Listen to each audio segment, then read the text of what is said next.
से जहां पर छत्तीसगढ़ के कांकेर में बीजेपी संगठन और बीजेपी युवा मोर्चा ने राहुल गांधी और तेजस्वी यादव की शव यात्रा निकाल करके पुतला दहन किया है, जो कि पुराने बस स्टैंड से मस्जिद तक किया गया। बता दें कि प्रधानमंत्री नरेंद्र मोदी की माता के लिए अपशब्द का प्रयोग करने के विरोध में यह शव यात्रा निकाली गई, जिसमें भारी संख्या में बीजेपी कार्यकर्ता शामिल हुए।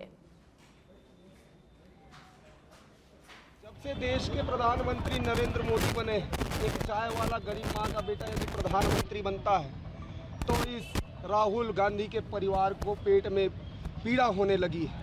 अभी तक इतनी गालियां माननीय प्रधानमंत्री ने खाया है इनके द्वारा, लेकिन वो प्रधानमंत्री देश के माँ भारती को विश्व गुरु बनाने के लिए समर्पित भाव से काम कर रहा है। वो पाकिस्तान को ऑपरेशन सिंदूर के माध्यम से जवाब देता है तो अमेरिका को भी ट्रेड वार के माध्यम से जवाब देता है, लेकिन ये अपने कुछ वोट बैंक की राजनीति के लिए बिहार में वोटर अधिकार यात्रा निकाले और कांग्रेस के नेता ने मां की गाली मोदी जी को बकी।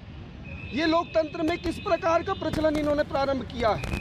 हमने कभी भी एक बार बाला को लोकतंत्र में किसी प्रकार का अपमान नहीं किया जिसको ये नेता मान बैठे। मेरा देश इशारा समझ रहा होगा, लेकिन ये गरीब माँ के बेटे।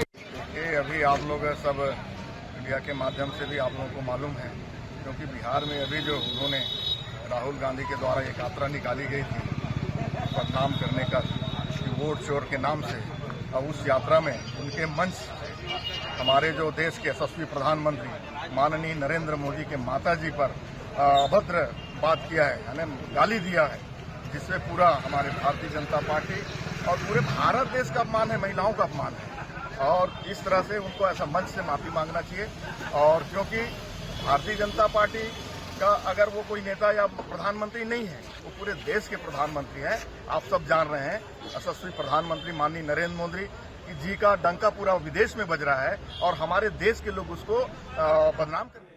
बढ़ते हैं आगे। छत्तीसगढ़ के मुख्यमंत्री विष्णुदेव साय ने जगदलपुर पहुंच करके एयरपोर्ट दंतेवाड़ा में बाढ़ से हुए नुकसान का जायजा लिया और बताया कि दंतेवाड़ा सहित बस्तर के 5 जिलों में बाढ़ से भारी नुकसान हुआ है। और अब खबर बस्तर से, जहां पर इन दिनों प्रतिबंधित हुए जुए का खुलेआम संचालन हो रहा है, जिसकी सूचना स्थानीय लोगों द्वारा कई बार पुलिस के वरिष्ठ अधिकारियों को दी गई, लेकिन अब तक कोई ठोस कार्रवाई देखने को नहीं मिली। इस पूरे मामले ने उस समय तूल पकड़ा जब सच बेधड़क न्यूज चैनल ने इस अवैध गतिविधि पर खबर चलाई। चैनल की रिपोर्ट सामने आने के बाद में पुलिस ने आनन फानन में औपचारिकता पूरी करते हुए नाम मात्र की कार्रवाई की और एक प्रेस विज्ञप्ति जारी की। इस कार्रवाई में न तो जुए में संलिप्त प्रमुख लोगों को पकड़ा गया, न ही बड़े पैमाने पर चल रही इस अवैध गतिविधि पर प्रभावी रोक लगाई गई। बढ़ते आगे सुकमा से खबर, जहां पर नाड़ी गुफा तेलावर्ती इलाके में एक व्यक्ति पानी के तेज बहाव में फंस गया और जैसे ही ये खबर आसपास के गांव और प्रशासन तक पहुंची, तुरंत ही पुलिस और बचाव दल मौके पर पहुंचा। बड़े बड़े पत्थरों की वजह से रेस्क्यू ऑपरेशन आसान नहीं हो पा रहा है। पुलिस और प्रशासन की टीम ने मोटर बोट के जरिए उस व्यक्ति को निकालने की कोशिशें शुरू की, लेकिन नदी में फैले पत्थरों ने नाव को आगे बढ़ने से रोक दिया। फिलहाल घटनास्थल पर पुलिस और प्रशासन का पूरा अमला मौजूद है।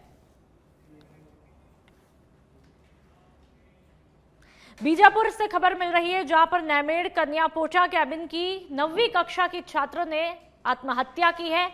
चिनाकवाली की रहने वाली पिंकी कुरसम ने आवासीय विद्यालय में आत्महत्या की। छात्रा के शव को जिला अस्पताल लाया गया। आत्महत्या के क्या कुछ कारण रहे, पुलिस अब इस पूरे मामले में उन तमाम कारणों को पता लगाने में जुटी हुई है। जो जानकारी दिए गए हैं उसमें ये बात आई है कि खाना खाने के पूर्व जो है प्रेयर होता है, प्रार्थना। उसमें प्रार्थना में बालिका पिंकी कुरसम उपस्थित थी। बाकी बालिका जो है अपने खाना के लिए भोजनालय कक्ष पहुंच गई, किंतु ये सर वही 6:30 बजे में पता लगा सर। वो भी दूसरे बताइए, वो मेरा एक घर है वहाँ, वो घर में एक रीना है, वो फोन करके बताई मेरे को पिंकी ऐसा ऐसा हो गई। बोल क्या हो गया? बोल के फांसी लगाई थी मैंने, उसको उतारे हैं बोल के बोले। ऐसा बोलने से मैं ऐसा कैसा हो सकता है, इतना दिन 10 रहने वाली लड़की बोल के मैं बताया। फिर उन लोग मोबाइल फिर रीना तेलम फिर बात की, वैसा ऐसा हो गया मामा, लड़की क्या हो गया कि फांसी लगाई बोल के बोली। कुछ परेशानी नहीं था।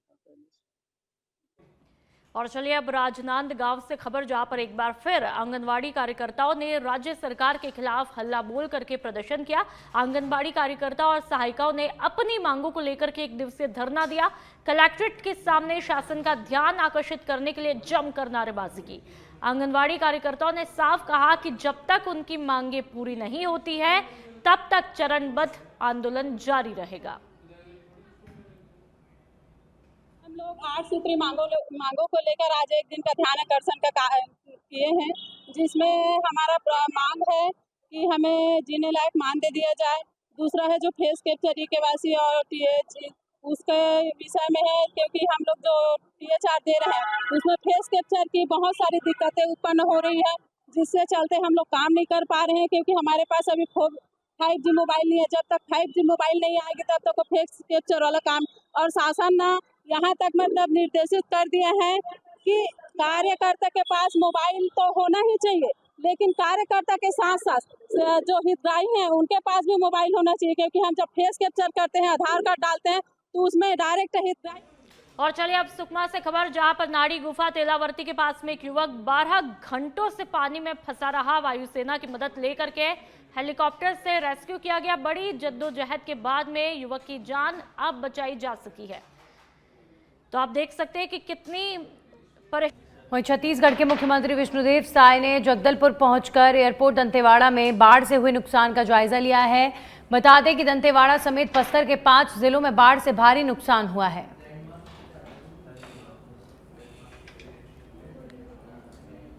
और अब खबर बस्तर से है। इन दिनों प्रतिबंधित जुए का खुलेआम संचालन हो रहा है, जिसकी सूचना स्थानीय लोगों द्वारा कई बार पुलिस के वरिष्ठ अधिकारियों को दी गई, लेकिन अब तक कोई ठोस कार्रवाई देखने को नहीं मिली है। इस पूरे मामले में उस समय तूल पकड़ लिया जब सच बेधड़क न्यूज चैनल ने इस अवैध गतिविधि पर खबर प्रसारित की। चैनल की रिपोर्ट सामने आने के बाद पुलिस ने आनन फानन में औपचारिकता पूरी करते हुए नाम मात्र की कार्रवाई की और एक प्रेस विज्ञप्ति जारी कर दी।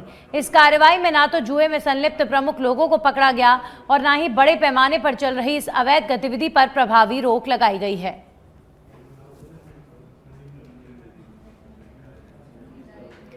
और अब खबर सुकमा से, जहां पर नाड़ी गुफा तेलावर्ती इलाके में एक व्यक्ति पानी के तेज बहाव में फंस गया। जैसे ये खबर आसपास के गांव और प्रशासन तक पहुंची, तुरंत ही पुलिस और बचाव दल मौके पर पहुंचा। बड़े बड़े पत्थरों की वजह से रेस्क्यू ऑपरेशन आसान नहीं हो रहा है। पुलिस और प्रशासन की टीम ने मोटर बोट के जरिए उस व्यक्ति को निकालने की कोशिश शुरू की, लेकिन नदी में फैले पत्थरों ने नाव को आगे बढ़ने से रोक दिया। फिलहाल घटनास्थल पर पुलिस और प्रशासन का पूरा अमला मौजूद है। बढ़ते आगे बीजापुर से खबर है, जहां पर नेमेड़ कन्या पोटा कैबिन की 9वीं कक्षा की छात्रा ने आत्महत्या की। चिनाकवाली की रहने वाली पिंकी कुरसम ने आवासीय विद्यालय में आत्महत्या की। छात्रा की बॉडी को जिला अस्पताल लेकर गए हैं। आत्महत्या के कारणों की जांच में फिलहाल पुलिस जुटी हुई है। क्या कुछ कारण रहे आत्महत्या करने के, उन तमाम कारणों का पता यहां पर पुलिस लगाने की कोशिश कर रही है।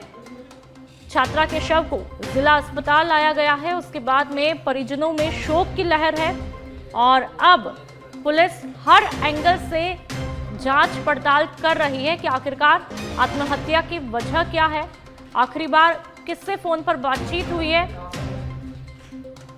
इन तमाम एंगल पर अब जांच तहकीकात की जा सकती है और परिजनों से भी बातचीत की जा सकती है कि आखिरी बार कब फोन पर बातचीत हुई है, साथ में कौन कौन छात्रा के दोस्त रहे हैं, उनसे कब आखिरी बार बातचीत हुई है। इन तमाम एंगल पर जांच पड़ताल पुलिस के द्वारा की जा सकती है, क्योंकि पुलिस ने अभी जांच शुरू कर दी है और हो सकता है ये तमाम एंगल पर भी जांच पड़ताल हो कि आखिरकार क्या कुछ बड़ी वजह रही जिसके चलते छात्रा ने आत्महत्या की है। और सबसे हैरत की बात यह है कि आवासीय विद्यालय में आत्महत्या की है।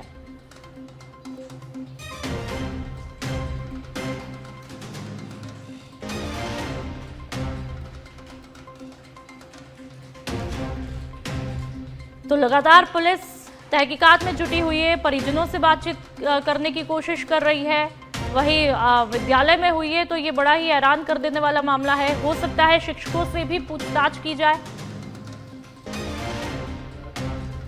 सर, जो हमको जानकारी दिए गए हैं उसमें ये बात आई है कि खाना खाने के पूर्व जो है प्रेयर होता है, प्रार्थना।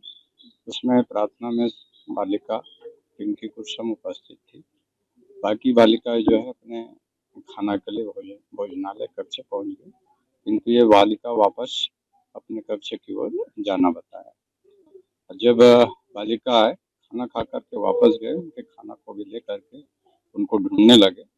नहीं मिलने की स्थिति में जहाँ पर खाली कमरे, जहाँ कपड़ा सुखाए जाते हैं, वहाँ पर इस प्रकार से मतलब फांसी के फंदे लगा करके फांसी लगाना पाया गए ताकि और तत्काल उसको सर सर वही ये 6:30 बजे मेरे को पता लगा सर। वो भी दूसरे बताइए, वो मेरा एक घर है वहाँ, वो घर में एक रीना है, वो फोन करके बताई मेरे को, पिंकी ऐसा ऐसा हो गई। बोल क्या हो गया? बोल के फांसी लगाई थी मैंने, उसको उतारे हैं बोल के बोले। ऐसा बोलने से मैं, ऐसा कैसा हो सकता है? इतना बिंदास रहने वाली लड़की, बोल के मैं बताया। फिर उन लोग मोबाइल, फिर वो रीना तेलम फिर बात की, वैसा ऐसा हो गया मामा, लड़की क्या हो गया कि फांसी लगाई बोल के बोली। कुछ परेशानी नहीं था पहले। मैडम भी कुछ नहीं बोली है। और मैडम भी फोन नहीं लगाई, मात्र उसी के यहाँ लगाई। उसके बाद मैं वो एक प्यून है उसके यहाँ लगाया हूँ, कैसा हो गया क्या है बोल के, नहीं ऐसा ऐसा हो गई है, फांसी लगाई बोल के